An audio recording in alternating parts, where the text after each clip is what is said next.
I'm Mike Mentzer, and welcome to Heavy Duty. Bodybuilders the world over are motivated primarily by their desire to build the largest muscles possible.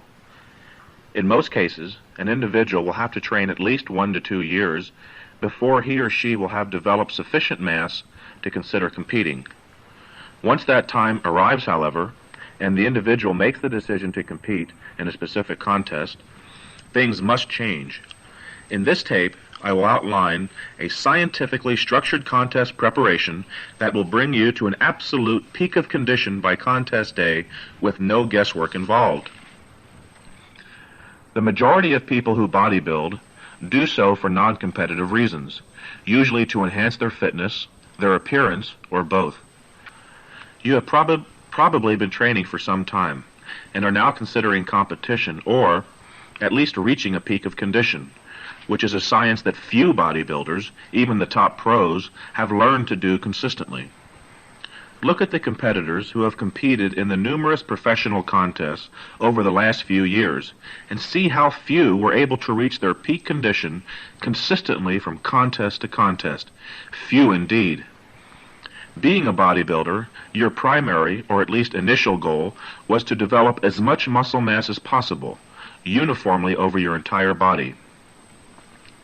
Now that you are considering competition and reaching a peak on a predetermined date, the acquisition of more muscle ceases to be your only concern.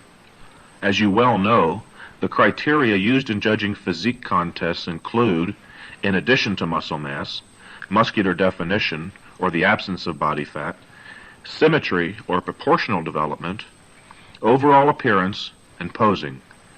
And, as the trend recently seems to emphasize more extreme definition, much of this tape will focus on how to safely and effectively strip your body of all visible traces of fat, while at least maintaining and possibly adding to your existing muscle mass. The first thing the novice competitor must learn is how to assess his existing condition so he or she will have adequate time to make the required changes in training and diet which will allow them to reach their peak on time. How do you know when you've peaked? You will have reached a peak condition when your body composition is such that you maintain all the muscular mass you've built and have eliminated all visible fat. The amount of time needed to prepare will hinge largely on your existing body fat levels. The leaner you are when you begin contest preparation, the less time will be required. During contest preparation, the acquisition of more size should not be a major concern, as it is difficult, though not impossible, to build muscle and lose fat simultaneously. Dieting too severely, coupled with overtraining, leads inevitably to muscle loss. If you follow my advice, you will at least maintain your existing mass. Assessing how much of your body weight is fat can be done by several methods, the best and most accurate ones being very expensive. The two most practical for the bodybuilder are hydrostatic, or underwater weighing, and skin pinch calipers. Hydrostatic weighing involves being weighed first in the regular manner and then underwater. Because muscle is denser than water, the individual's lean body mass, or muscle, will sink and be weighed, while fat, which is less dense than water, will float and not be counted. Using certain standard calculations, the difference between your regular body weight and underwater weight will tell how much of your body is made up of fat and how much is muscle. By knowing exactly how many pounds of fat are on your body, you can calculate how much time it will take to reach a percentage of body fat consistent with that condition we call ripped, usually 3 to 6% of overall body fat. Hydrostatic weighing tanks can usually be found on college campuses that have an exercise physiology department, and increasingly at commercial establishments that perform physiology testing. The skin pinch caliper is much simpler, though not always as accurate. The procedure involves measuring skin thickness on various parts of the body, usually the biceps, triceps, and lower back. These measurements are compared with a standard chart, and body fat levels can be assessed. Calipers can be found in some pharmacies and all medical supply stores. Before my second Mr. Olympia competition, I used hydrostatic weighing, and my calculation involved 2 pounds of fat lost a week, bringing me to a peak on time with absolutely no guesswork. Of course, the simplest and least expensive method is to merely look in the mirror. Are your chest muscles, your pecs, clearly delineated around the edges, giving them a squared-off look? Can you grab fat in the nipple area, or is the skin tight and close to the muscle? What about the area around your navel? Does it jiggle, or is it tight, with no visible roll of fat? An area that provides a good indication of your overall condition is the lower back, on either side of the spine, right above the hips. If you can grab an inch or more of fat in that area, you will probably need up to 10 weeks of rigid dieting and training to get ripped. Before a contest, I frequently pinch the skin around my navel to see if it is thinning. If it is, and my size and strength remain intact, I continue what I'd been doing. If not, I make the necessary dieting and activity adjustments. In any case, 5 to 6 weeks should be the minimum time allocated for contest preparation, and anything more than 10 to 12 weeks becomes too taxing and draining on mind and body.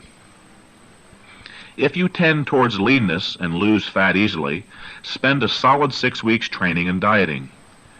If you are endomorphic or tend a bit towards pudginess and need to lose more than 12 pounds, then spend 8 to 10 weeks. Look at it logically. Even on the most severe diet, the maximum body fat you can possibly lose in 1 week is 3 pounds. At that rate, you could lose 18 pounds in 6 weeks, allowing no time for error or backsliding. Losing 2 pounds of fat a week is more practical and reduces the likelihood of losing muscle. If you try to lose too fast, you'll inevitably burn some muscle for energy. It's best to reach for a peak a week before the contest and hold it rather than diet frantically up until the last minute. The last week should be spent practicing your posing and relaxing a little so you'll be strong and fresh on contest day. Now that you've accurately assessed your existing condition, let's talk about diet and fat loss. Though it's true that increased levels of physical activity burn more calories and lead to faster weight losses, weight training is not the best way to burn up body fat. Your weight workouts should be used solely for the purpose of maintaining or increasing muscle mass. Body fat, you see, requires oxygen present in order to be metabolized for energy. However, the demands for energy imposed by anaerobic activities, such as weight training or sprinting, are so great and immediate that not enough oxygen can be supplied rapidly enough to metabolize fat for the required energy. Let me say it again most emphatically. Bodybuilding, weight training, what have you, does not use stored body fat for energy. It is only the sugar stored within the muscle itself, called glycogen, which can be metabolized in the presence of oxygen and used for such anaerobic activities as bodybuilding. The proper training formula in preparing for a contest should include weight training sessions that progressively decline in intensity the last 2 weeks leading up to the contest, and aerobic activity that increases in duration and frequency the last 4 to 6 weeks before the contest. At the start of your contest preparation period, your weight training session should be very intense. Hence, your aerobic activity should be of relatively short duration. Bicycle riding of 6 to 10 miles a day at a slow, moderate pace once or twice a week, combined with or alternated with jogging, maybe 1.5 miles to 2 miles being adequate. As contest time nears, however, getting rid of body fat becomes an ever-increasing concern, and the intensity of the weight training sessions will decrease somewhat, and the duration of the aerobic or fat-burning activity increases. Increase your aerobic activity until you are bicycling at least twice a week for 30 to 45 minutes and running 3 or more miles twice a week on alternate days. I prefer more running as it burns calories more quickly though bicycling is an advantage as it is less traumatic to the joints of the ankles and knees. Jogging a mile burns 100 to 120 calories, or roughly 15 calories a minute, while bicycling at a moderate pace, 8 to 13 miles per hour, burns about 8 calories a minute. Your aerobic activities should all be performed at a relaxed pace. If you are breathless, you're increasing the proportion of sugar being burned for fuel and decreasing the use of body fat. If you can't talk easily while jogging or bicycling, you are working too intensely. Perform your aerobics at what is called a conversational pace, and you will be using up to 90% fat as fuel. So, reduce your pace, enjoy yourself, and burn fat at the same time.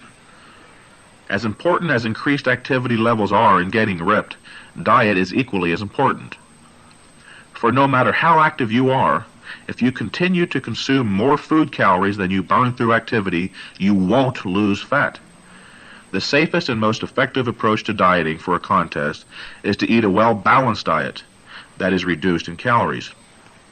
A well-balanced diet is one that is composed of approximately 60% carbohydrates, 25% protein, and 15% fat, and the foods are derived from the 4 basic food groups, namely meats, fruits and vegetables, dairy products, and grains and cereals. Yes, I am recommending a relatively high carbohydrate intake, but most important, a reduced calorie intake. As long as you take in fewer calories than you need to maintain yourself, you will lose fat.